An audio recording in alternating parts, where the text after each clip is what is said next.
Bonjour à toutes, je vous retrouve aujourd'hui avec une série produits terminés. Ça fait un bon petit moment que j'ai pas fait de empties. Je crois qu'on est proche des 1 an quand même. Enfin bon bref. Donc autant vous dire que j'en ai accumulé énormément, que j'en ai jeté aussi, hein, notamment au moment du déménagement. Du coup voilà, j'ai juste rassemblé une petite série, puis à mon avis je vous referai des séries au fur et à mesure. Donc il est possible que ça soit pas forcément toujours cohérent par rapport à ce que je vous avais montré auparavant. Alors je vais commencer tout de suite. Je vous avais montré lorsqu'on était revenu d'Allemagne que j'avais acheté une crème de douche au cacao, au beurre de cacao et à l'hibiscus de Alverde, que j'ai terminé il y a un petit moment et que j'ai d'ailleurs terminé très vite. Donc il est vegan et naturo et c'est vrai que voilà, il sentait bon, ça a une odeur très sucrée, un peu fleurie qui est vraiment très agréable, pas cher. En plus je vous dis naturo et vegan, c'est vrai que c'est un produit qui est tout à fait accessible et très intéressant de par sa composition. En revanche, vraiment il ne me correspondait pas, c'est une vraie crème de douche qui ne mousse pratiquement pas. Du coup, bon, au-delà du fait que j'avais l'impression de ne pas suffisamment me laver, je devais en utiliser beaucoup pour faire tout mon corps. Vraiment il m'en fallait pas mal parce que du coup elle disparaissait assez vite, elle se déposait sur la peau et puis j'en avais plus donc j'en reprenais. Alors bon voilà, du coup ça n'a pas forcément été suffisamment économique pour moi. D'ailleurs je crois que c'est mademoiselle Ludès aussi qui disait ça à ce sujet. De ce fait pour moi c'est un flop et bien sûr je ne le rachèterai pas. Ensuite, après la Day Cream de Acure, j'avais acheté la crème pour le visage à l'argan et à la grenade de Nourish Organic, donc je l'avais eu sur Vitacoste. Donc c'était une crème qui était préconisée pour les peaux sèches et qui se présente donc dans un flacon airless.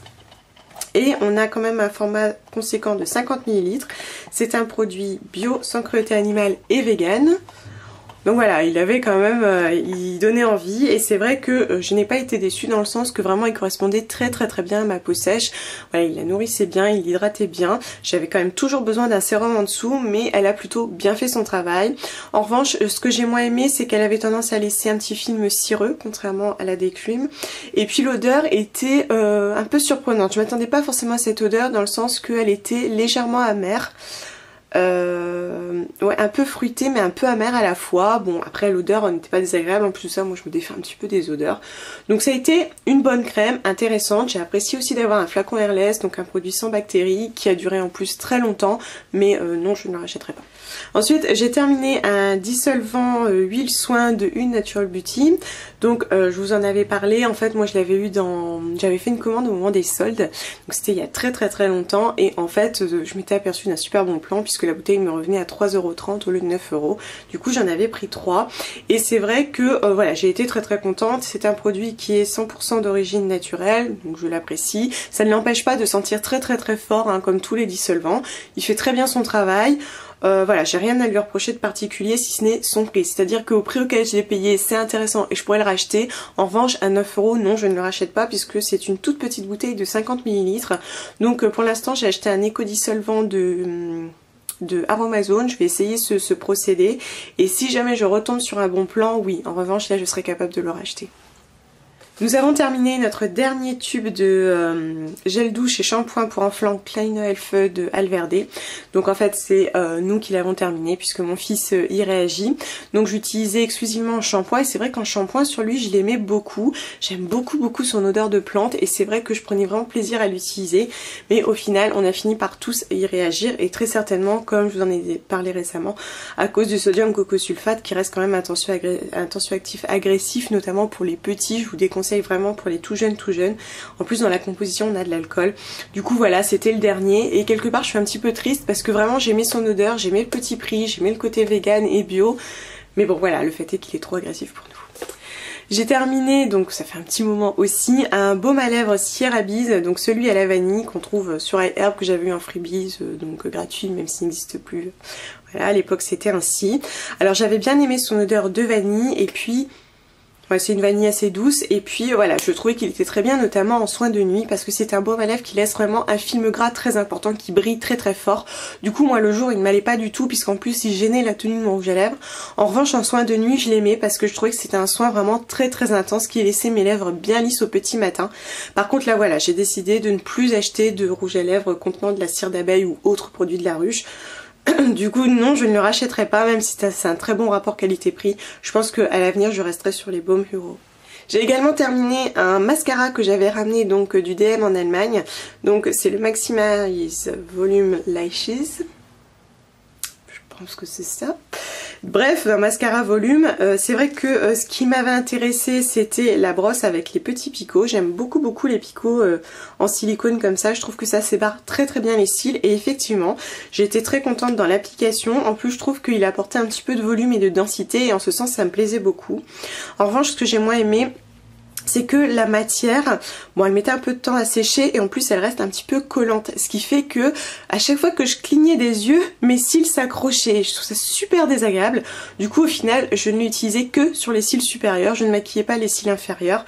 Donc bon, c'était un bon mascara, en soi je n'ai rien à lui reprocher, mais je ne le rachèterai pas pour ce petit inconvénient. J'avais également terminé, donc c'est pareil, ça date, un déodorant Real Purity, donc que j'avais trouvé sur Vitacoste, il me semble.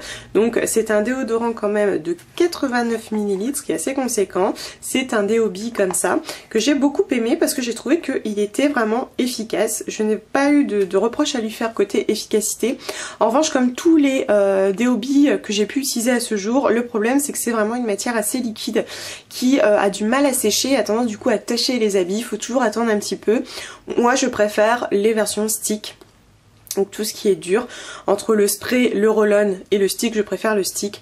Donc voilà, je l'ai bien aimé parce qu'il était sympa, mais je pense que je ne le rachèterai pas pour ça, mais aussi parce que de souvenir, il coûtait aux alentours de 11 $ quand même. Et puis j'ai terminé mon fard liquide de Alva que j'utilise en guise de base paupière. Et alors là ça a été mon grand drame parce que je n'utilise que ça en base paupière, toutes les autres que j'ai utilisées ne me satisfont pas. Et alors quand je l'ai terminé, j'étais désespérée, qu'est-ce que je vais faire? Par défaut j'utilisais celle de Alverde, mais c'était une catastrophe. Je l'ai vraiment beaucoup aimé, donc je l'avais découvert grâce à Lutin des Bois. Donc ça se présente comme ça, avec un petit embout, et je l'aime vraiment beaucoup. C'est vrai que il améliore la tenue de mes fards à paupières. En plus il apporte un peu de lumière, comme il est nacré. Celui-ci c'est le amande, il est très pâle. Je l'aime vraiment beaucoup. De souvenir, c'est un produit vegan. Du coup ce que j'ai fait, c'est que je me suis précipitée au troc et j'en ai trouvé un autre. Donc je suis trop contente, donc évidemment ça je rachète. Et puis j'ai fini mon sérum Madipi Vitamine C. Ça a été l'un de mes gros chouchous de 2014. Je pense que je vous en ai parlé plusieurs fois. C'est vrai que je l'ai énormément aimé. C'est lui vraiment qui m'a convaincue de l'importance d'utiliser un sérum lorsqu'on a une peau déshydratée. C'est un sérum à queue qui est vraiment extraordinaire. Il apporte un coup de bonne mine, il lisse le teint. Il est vraiment très intéressant pour l'hydratation profonde. C'est-à-dire autant sur le court terme que sur le long terme. Je trouve qu'il apporte beaucoup de confort, beaucoup d'hydratation. Je l'apprécie énormément. C'était un flacon de 30 ml qui m'a duré très longtemps. C'est vrai que je l'ai utilisé avec parcimonie et plutôt en hiver, lorsque ma peau souffrait, avait besoin de lumière. Donc voilà, je l'ai énormément aimé. La seule chose qui m'embêtait, je vous en avais parlé, c'est qu'on a de la glycérine végétale et après ils remettent glycérine. Ce qui m'invite donc à penser que c'est une glycérine animale et ça m'embête énormément. Du coup, non, je ne le rachèterai pas. Par contre, j'ai déjà commandé son petit frère qui est à la vitamine A et qui lui est vegan. Mon conjoint a également terminé un gel pour les cheveux de la marque Aubrey. Je vous en avais parlé dans mes favoris sur Vitacoste. Il a énormément aimé ce gel naturel. De tout ce que j'ai pu lui faire tester, c'est vrai que dans les produits naturels, il commence à avoir des petites préférences et ça en fait partie.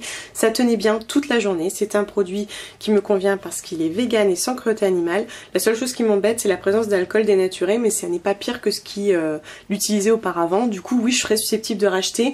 Mais entre temps j'ai quand même voulu essayer le gel vegan de Vitacoste. Donc en ce moment il utilise celui-ci et il semblerait que ça soit aussi pas mal. Donc je vous en reparlerai très prochainement. Et puis je terminerai avec des tablettes Grab Green. Je me suis enfin décidée à essayer la lessive. Je n'avais utilisé que les tablettes pour la vaisselle. Et voilà, moi normalement je fais ma lessive moi-même. Et puis voilà, je fais ma grosse feignasse, hein. Je me suis acheté des tablettes, Vilaine Audrey. Donc voilà, j'ai acheté celle-ci. Donc sur les conseils de Delphine, j'ai pris Gardenia. Et alors, au niveau de l'efficacité, elle est bonne. En revanche, elle ne retire pas les taches. Je pense qu'elle n'est pas assez agressive dans le lavage. Vous voyez, même ces petites taches, moi que je laisse parce qu'elles s'en vont au lavage en temps ordinaire, des fois il me laisse des petites auréoles. Du coup, je prenais juste soin de mieux détacher en amont avec mon détachant des tendances d'Emma. Mais à côté de ça, très bien, j'ai aucun souci avec ces petites tablettes. Faut quand même pas trop charger la machine parce que moi une dosette pourrait être un peu juste quand même. Mais voilà, c'est sympa, l'odeur est assez légère à la sortie, hein. Honnêtement ça sent pas énormément, c'est une odeur très fleurie, pas forcément ma favorite, mais voilà, ça va très bien au linge, donc ça oui, je rachète. Voilà, j'ai terminé avec cette série, j'espère que vous allez toutes très bien avec ce printemps qui arrive enfin. Je vous envoie plein de bisous et je vous dis à bientôt, bye.